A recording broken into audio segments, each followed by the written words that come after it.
What is up les amis, bienvenue sur cette nouvelle vidéo. Et non, je rigole, je suis pas youtubeur. Hello les amis, bienvenue sur cette vidéo. Écoutez, j'ai envie de faire du contenu en ce moment et je vous fais ma première vidéo. Je crois que ça s'appelle FAQ, donc je prends vos questions, j'y réponds. Il y a absolument pas d'ordre. Là, j'ai sur mon téléphone toutes les questions. J'essaie d'être le plus transparent. Franchement, j'ai pris de toutes les questions. Let's go. Je me suis fait un petit setup, je peux vous faire de la SMR. Talent caché. Il y a des questions. Oui, on va parler de Cindy et Edgar. On va rester vachement sur mon côté du sujet, etc. Avec Cindy, on s'entend très bien. Il n'y a pas de problème entre nous. De toute façon, je vais répondre à quelques questions. Et en tout cas, on rentrera pas dans les vifs du sujet, enfin dans les détails, etc. Pourquoi ? Parce qu'on a décidé avec Cindy que ça ne regardait que nous. Mais en tout cas, on peut aujourd'hui vous en parler légèrement plus et voilà, mais de toute façon c'était pas le but de la vidéo non plus de vous faire une vidéo sur Cindy Edgar, absolument pas. Question numéro 1, attention, il n'y a vraiment pas d'ordre du tout, voilà, c'est une vidéo complètement enthousiaste, je le fais là, je pense qu'en 1 heure j'aurai bouclé le montage, le truc, le machin, mais au moins je vous crée du contenu, c'est pas du contenu qualité de dingue, mais au moins c'est pas mal. Happy, elle va bien. Happy, allez, saute. Ouais. Happy va bien, elle est en pleine forme les amis, fais bisous. Happy est en pleine forme les amis, maintenant elle a des boutons pour parler carrément. Donc en fait elle nous dit dehors, maison, manger, moto, tous les trucs et elle parle et c'est super marrant. Sauf que là ça commence à devenir assez chiant, écoutez. Voilà, jouer. Dès qu'on lui donne un peu d'attention, elle va appuyer sur tous ces boutons pour qu'on lui donne encore plus. Quels sont tes futurs projets ? Être champion du monde, être propriétaire et j'ai pas de projet particulier. Par contre, j'ai beaucoup d'envie sur lesquelles j'ai envie de m'améliorer, être accorder plus de temps aux autres, être vachement meilleur dans tous les domaines que ce soit, social, sportivement, nutrition, tout. Donc voilà. Mais tout ça, je me règle petit à petit et j'avance, c'est cool. Je suis pour l'instant sur la bonne voie. Voilà, je suis un peu un escargot, doucement, mais sûrement, c'est le vieux père, les gars. On va boire un café ? Non, absolument pas. Bonjour Edgar, maman sportive de 36 ans. Je souhaite apprendre le kite. Penses-tu que c'est faisable ? Bien évidemment, on notera pas la faute sur mon prénom. Bien évidemment que c'est faisable. Pour vous donner une idée, je connais un gars qui fait du kite et qui a 82 ans. C'est le kitesurfer le plus âgé. Donc c'est un sport qui, une fois qu'il est acquis, il est pas très physique.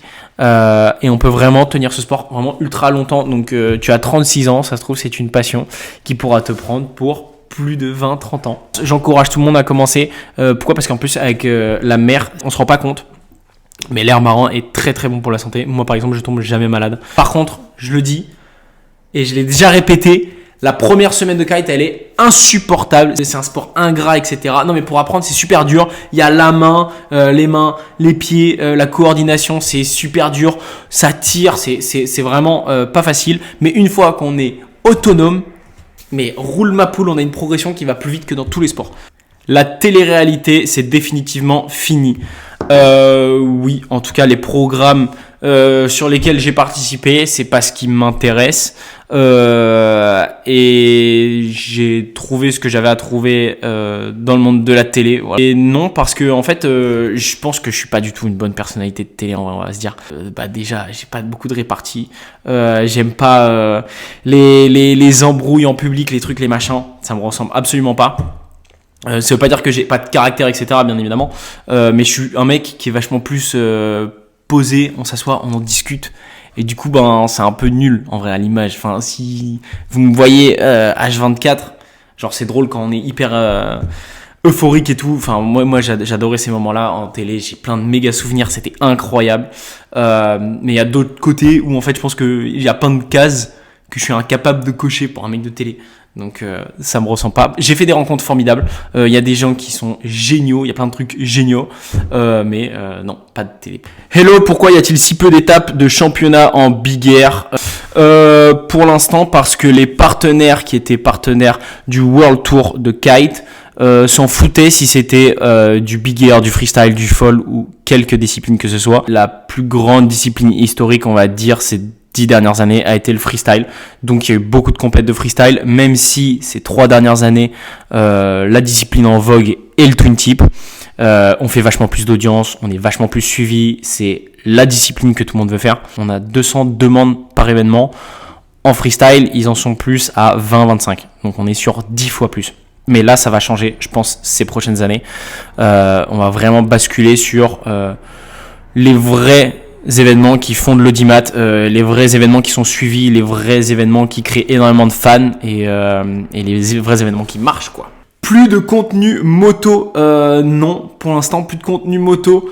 Pourquoi ? Parce que j'ai plus de terrain, là j'ai plus mon terrain de motocross du coup je fais plus de la moto dans des terrains privés, ce qui fait que du coup je pourrais me faire attraper, ça me pousse à faire des bêtises et c'est pas bon, surtout que si je me casse la gueule, y a quand même la carrière de kite qui est en jeu, donc plus de contenu moto. Peut-être ça reviendra une prochaine fois, mais on va faire des trucs badass quand même, parce que j'adore la moto, je kiffe ça. Oh, grosse question, les prochaines compétitions en kite, les gars, on est le 18 février et fin mars, début avril, il y a le Lord of Tram qui commence. Lord of Tram, les gars, vous savez, parce que c'est une étape française, c'est la deuxième étape du championnat du monde. Et en ce moment, même où je vous parle, je sais absolument pas si cette compétition sera la dernière du World Tour de cette année ou il y en aura d'autres après. Donc je sais pas si je me prépare pour genre la dernière, genre prêt à casser les deux jambes parce qu'après il y a plus de saison après, ou alors il faut garder genre 10% sous le coude parce qu'il va falloir tenir les événements d'après. Donc en fait je suis un peu les fesses entre deux chaises là en ce moment, mais dans tous les cas la préparation elle se fait à 100%. Donc prochaine étape, voilà, avril, Lord of Tram, deuxième étape de championnat du monde. Qu'est-ce qui est le plus important pour toi entre le quota et le championnat du monde ? On va dire qu'il y aura toujours une petite part du championnat du monde qui sera un peu plus importante pour moi. Pourquoi ? Parce que c'est un rêve d'enfant. Le quota aussi, mais c'est un rêve qui est venu à l'adolescence. Alors que vraiment, depuis que je suis tout petit, je me souviens, je faisais du judo, des compètes, des trucs, des machins. Il y avait un truc, je voulais, quand je grandisse, je voulais que je sois un papa champion du monde. Voilà. Je voulais dire à les enfants, ouais, papa est champion du monde. Tu vois, c'était le truc. Après, on est des garçons, on est un peu grosse coronesse à penser que tu vois, on veut être numéro 1. Et non, mais en vrai, voilà, c'est être meilleur une fois dans sa vie. Et je pense que c'est un joli truc à accomplir. Il y a plein de belles choses derrière, donc c'est vraiment ce que je veux. Après, le quota est quasiment aussi important parce que c'est l'événement le plus extrême, c'est le plus renommé. Nous, de ce qu'on a dans le kite, donc ouais, ça donne quand même envie. Mais je mettrai plus d'attention sur le championnat du monde. Très grosse question. Avec Cindy, c'est fini, mais comment tu te sens après cette séparation ? Je vais essayer de faire la meilleure des réponses.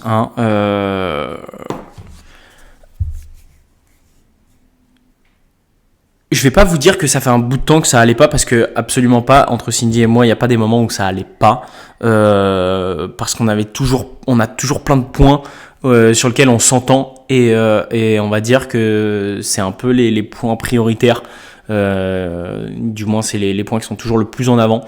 Entre eux, de toute façon, vous nous connaissez. Donc, vous avez vu que 90% du temps, il y a tous les points où on match qui marchaient entre nous. Donc je vais pas vous dire que ça allait pas, genre c'est pas une crise de malade, etc. Mais c'est juste que petit à petit, avec le temps, on a eu, là je m'écarte parce que je vais vous dire après comment je me sens, mais au moins comme ça vous vous situez légèrement. Que vous le croyez ou non, de notre expérience, Cindy comme moi, là je parle en notre nom, je sais que Cindy tu vas voir ça, mais je parle en notre nom parce que c'est le cas. De notre expérience, on a vu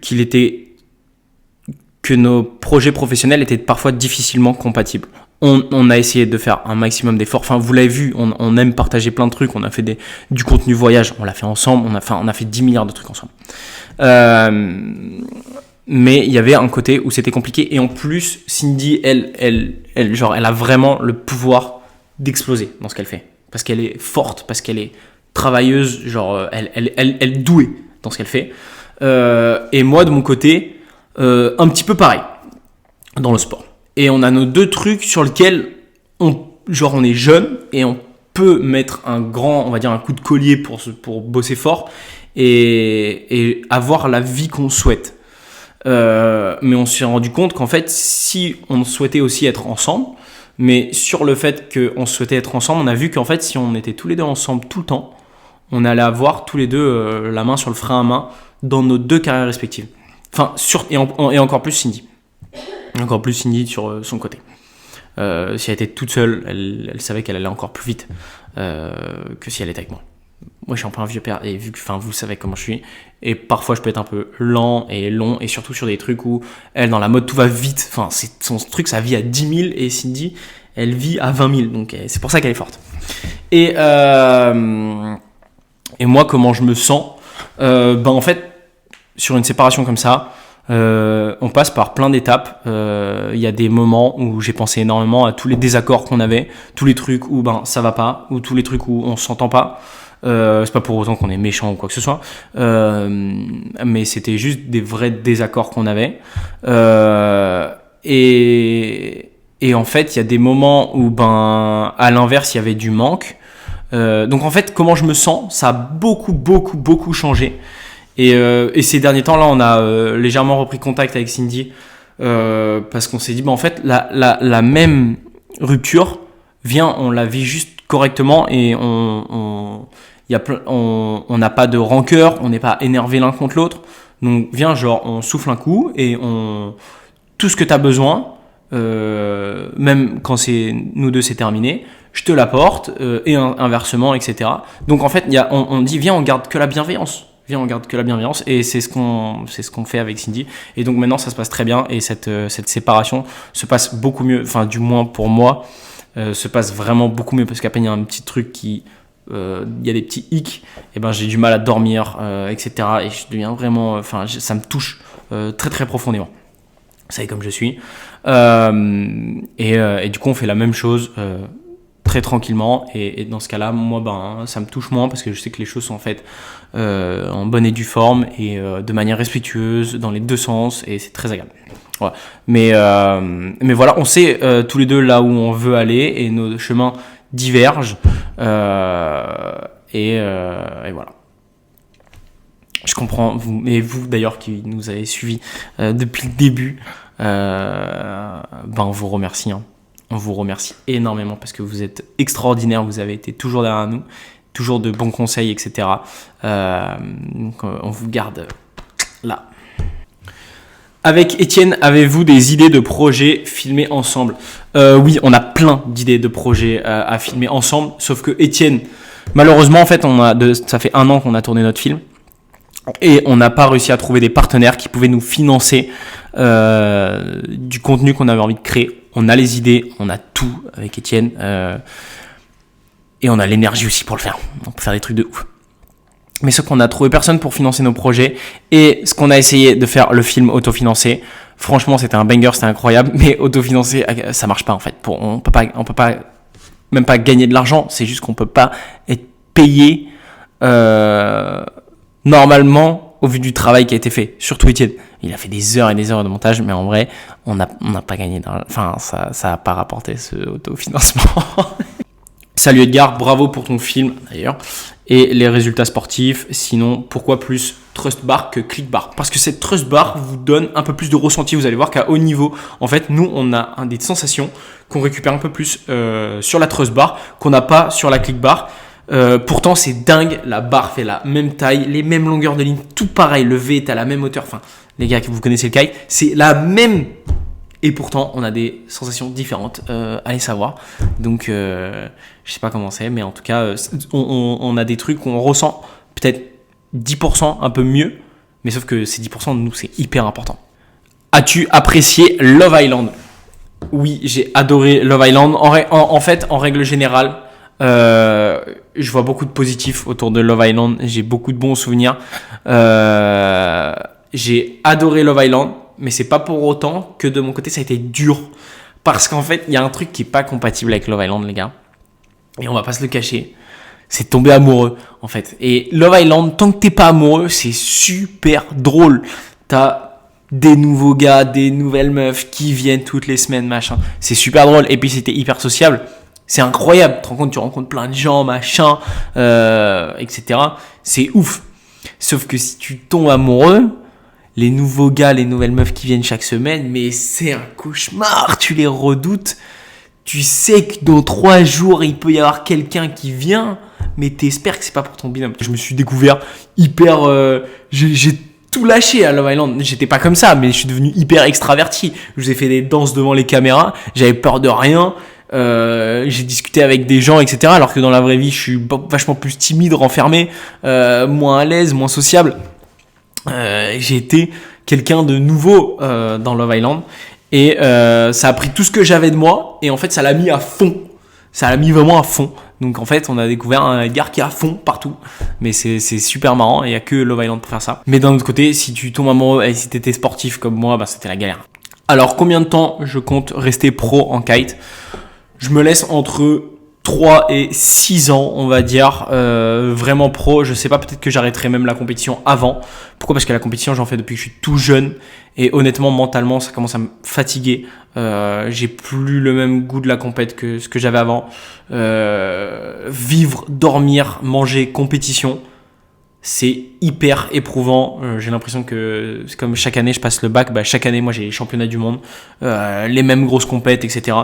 Donc il y a un moment c'est fatigant à la longue, mais en tout cas je prends tout ce qui est du côté plaisir et j'essaie vraiment de garder ce travail en mode passion, plaisir et j'irai sur une autre activité dès que voilà je perdrai vraiment le côté passion et que ça deviendra vraiment un boulot, ou alors parce que la passion forcément quand on travaille dedans, il y a au bout d'un moment elle s'étouffe un petit peu et je veux absolument pas que ça m'arrive et je veux pas que mon travail devienne un travail pur et non plus une passion. Je fais les choses, je suis tout le temps en extérieur parce que j'aime ça et il faut que ça reste sur ce côté-là. Où est Happy quand tu es en voyage ? Qui s'en occupe ? Est-ce qu'elle t'en veut pas trop à ton retour ? Non, elle m'en veut absolument pas. Happy, c'est un chien qui donne de l'amour à n'importe qui, donc elle est trop cool. Dès qu'on rentre, vous avez dû voir les vidéos de Cindy, les stories. Quand on rentrait de voyage, elle pleure, elle crie, elle est tellement heureuse, elle kiffe sa vie. Dès qu'elle nous revoit. Et ce chien d'ailleurs c'était Cindy qui voulait Happy depuis notre séparation. Je vous fais la petite story parce que comme ça vous savez, story time. Et avec Cindy on est convenu que Happy restait plus à la maison parce que moi j'ai une maison, un grand terrain. Il y a mes grands-parents qui sont à côté sur lequel on laisse le chien, aussi à ma sœur quand on n'est pas là. Quand je suis pas là, donc on a dit que à notre séparation c'était moi qui gardais le chien. Cindy a des nouvelles du chien tout le temps, je lui envoie des photos, des vidéos du chien, machin. Coucou, le chien sourit, c'est pour Cindy, machin. Donc elle reçoit tous ces trucs là. Cindy elle adore son chien, mais c'était plus compatible avec la vie qu'on avait dans le sud plutôt que sa vie à Paris. Du coup on a convenu les choses comme ça. Voilà. Et qui s'occupe de Happy quand je ne suis pas là? Eh ben, je le donne à mes grands-parents si ma sœur elle est pas dispo, sinon elle reste à la maison avec ma sœur. Mes grands-parents voulaient un chien, mais ils étaient pas certains parce qu'ils savent pas s'ils peuvent prendre la responsabilité d'avoir un chien à plein temps. Du coup, j'ai dit parfait, moi je le prends et je vous le laisse dès que je pars en vacances et comme ça vous avez un animal de compagnie dès que je suis pas là. Donc c'était le parfait compromis. Happy, en plus, elle est très sociable. Elle a pas forcément un seul maître. Enfin, elle a un seul maître, c'est moi. Mais elle a pas de problème à être une longue période avec quelqu'un d'autre. Elle est adorable. Elle s'habitue. Elle écoute la même manière. Dès que je suis pas là, elle va écouter quelqu'un d'autre de la même manière. Elle est hyper bien dressée. Tout le monde, voilà. C'est le truc dans la famille, c'est dès que je pars, je peux avoir le chien, s'il te plaît, machin. Donc voilà, c'est pas un problème. Est-ce que j'utilise 22 ou 24 mètres même dans mes entraînements? Et ben en ce moment, je suis H24 sur du 24 mètres de ligne. En m'entraînant un peu plus, je vais sûrement basculer sur du 22 mètres pour avoir un kite qui est un peu plus bas et m'habituer à monter un peu plus haut avec des lignes qui sont un peu plus courtes. Donc ça, c'est plus technique, c'est plus dur. Mais un kite un peu plus bas dans les loops va m'apporter plus de points. Utilise quoi comme poignée sur ta Team Series Big Air et est-ce que Duotone va faire une poignée? J'utilise une poignée Duotone classique sur laquelle j'ai des cales qui sont en dessous. Ça, c'est des cales que vous fabriquez en bois ou comme vous voulez. Le bois, au bout d'un moment, elles prennent l'eau et ça se casse. Moi, j'ai des trucs imprimés en 3D. Et vous mettez ça sous la poignée et après je mets du tape par-dessus. Et Duotone prévoit de faire des... j'ai reçu quelques prototypes de poignées là déjà avec des petites cales amovibles qu'on peut enlever. Donc on modifie les hauteurs de poignée et c'est incroyable. Et la même poignée on peut la modifier, donc c'est abusé. Maintenant à voir si on la sort ou pas parce qu'on a des problèmes sur le matériau qu'on utilise. On veut vous sortir absolument un produit, enfin vous connaissez Duotone, on vous sort un produit qui est complètement fini. Pas de possibilité que ça casse ou qu'on fasse du SAV. Non, c'est pas ce qu'on a envie, on veut un truc qui marche. Salut Edgar, je débute en kite, quel matériel me conseilles-tu?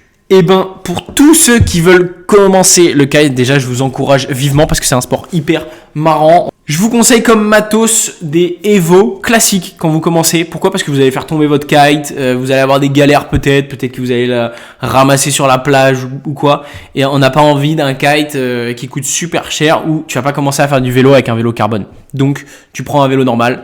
Donc nous on veut une Evo. Et pourquoi une Evo? Parce que c'est le kite le plus polyvalent. C'est le kite qui a la plus grande plage de vent. Donc tu vas l'utiliser, la même taille, tu vas l'utiliser d'un vent léger à un vent fort. Donc t'as pas besoin d'acheter 10 kites. Non, c'est super pratique. Donc on va commencer avec une Evo. Ensuite on prend Thrust Bar. En fonction de ton poids, voilà, tu vas prendre soit 9 et 12, soit 8 et 11.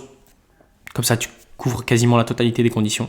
Et tu prends une planche soit Select, soit Jaime. Mais je conseille la Select quand même. Tu trouves une Select sur Le Bon Coin d'occasion. Parfait, feu. Je conseille quand même les straps NTT et non pas les Vario parce qu'ils sont vraiment plus confort. Evo D-Lab ou Rebel D-Lab pour les grandes tailles. Et ben vous savez quoi, on va faire toutes les tailles. Pourquoi choisir l'une, pourquoi choisir l'autre? Ça dépend de votre programme. On le rappelle que la Rebel, elle est vraiment faite pour être la machine sur laquelle tu vas éclater ton WOO record. Monter le plus haut, tenir super longtemps en l'air et ça, c'est la Rebel qui est 5 lat, elle est faite pour ça. Par contre, on peut pas tout avoir. Donc, on a un kite qui, quand il tourne, il est un petit peu moins agréable. Il est un petit peu moins pointilleux, c'est-à-dire qu'il va nous donner... On va un petit peu moins le sentir. On est quand même sur les meilleurs kites du monde. Hein. Mais là, on chipote.